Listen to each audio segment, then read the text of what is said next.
Hi friends, welcome to Razia talks. నేను మీ Razia.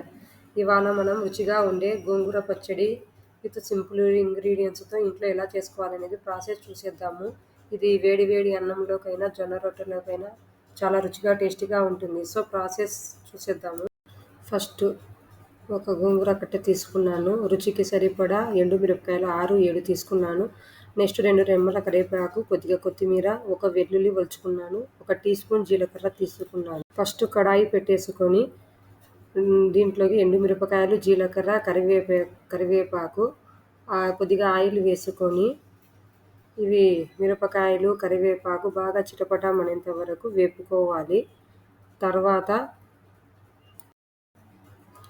Next ఇదే కడాయిలో కొద్దిగా ఆయిల్ వేసుకొని గోంగూర అండ్ కొత్తిమీరను కలిపి బాగా కడిగేసుకొని బాగా మగ్గించుకోవాలి. కాసేపు మూత పెట్టేసి మగ్గించుకుంటే సరిపోతుంది.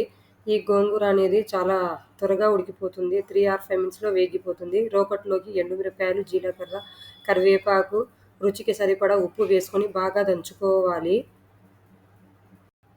మనకు గోంగూరలో iron, calcium, anti oxidant properties చాలా పుష్కలంగా ఉంటాయి.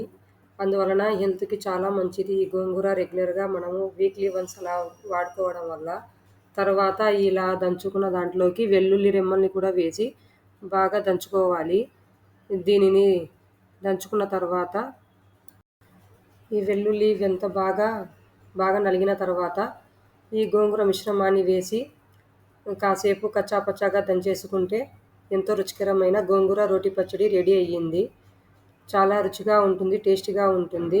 మీరు కూడా ఇంట్లో ఒకసారి ట్రై చేయండి. తర్వాత ట్రై చేసి నా కామెంట్లో చెప్పండి. నచ్చితే like and share, subscribe. Thanks for watching.